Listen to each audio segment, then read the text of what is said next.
Let me say this, that as a ministry, we will continue establishing more sports academies across the country. We will identify relevant areas for different sports. For football, the areas we will do with football.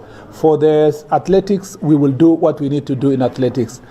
I want to say, without fear of contradiction, having consulted AK, that there are schools that are already doing very well in establishment of athletics.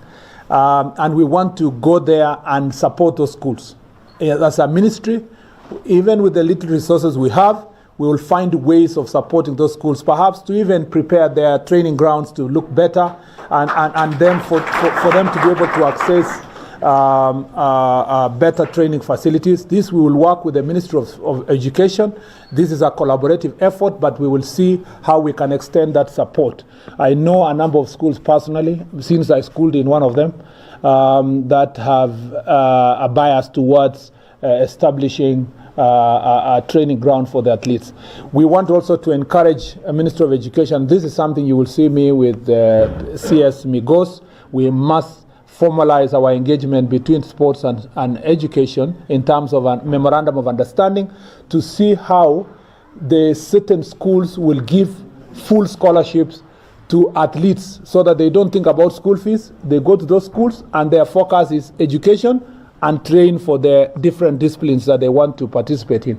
That way we will establish, I will establish and earmark those schools to become schools of excellence in whatever sport they choose.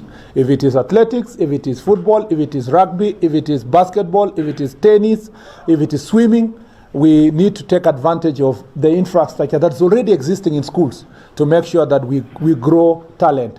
I know these young people have grown to where they are because of the communities and the schools that they have gone through and the work that was done by their coaches who are teachers in their schools. And we must be able to support and recognize their effort. The other thing is to say that Kenya is very competitive in athletics. For these young people to qualify, if you qualify to go, yeah, you have already done half of the competition, yeah? But we are not telling you to sleep.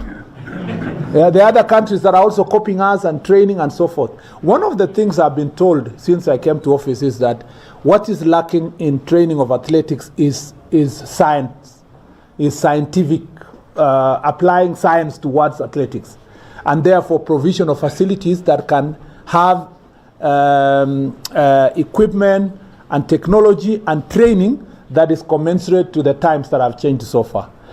To that end, as you very well know, after this I will be visiting the facilities here, what we are doing in Kasarani and Nyayo Stadium and Talanta Stadium at Ngong Road.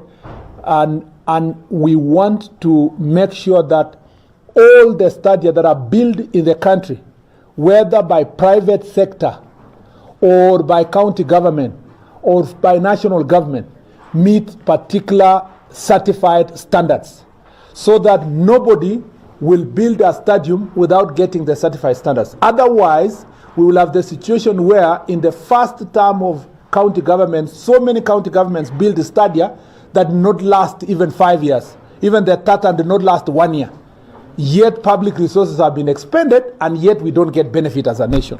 We will be, as a ministry, soon gazetting the standards of building a stadium so that we certify that stadium and we identify and publicize so that when you have a training in any region, we can tell you in Iten, you have a Lona Kiblagat Stadium, it is certified, you can train there, this is the fee they charge, you can be able to train your athletes there. We have Kamarin Stadium, it's a public facility. This is what we train, this is what is going to happen. I am just using that as an example because Kamarin has been in the public scene for a long period of time. So this is something we are going to do for the standards of the stadium. Number two is to make sure that after we complete all these projects that we are doing, we provide necessary facilities, the gym and the equipment that are required for us to train our athletes properly. We have been told that Kenya has lost its trademark sport, which is steeplechase, because we've not provided enough training facilities for us to train our steeplechasers. And that is something we are going to make sure that we identify those places and specifically support them for specific sports that require specific facilities.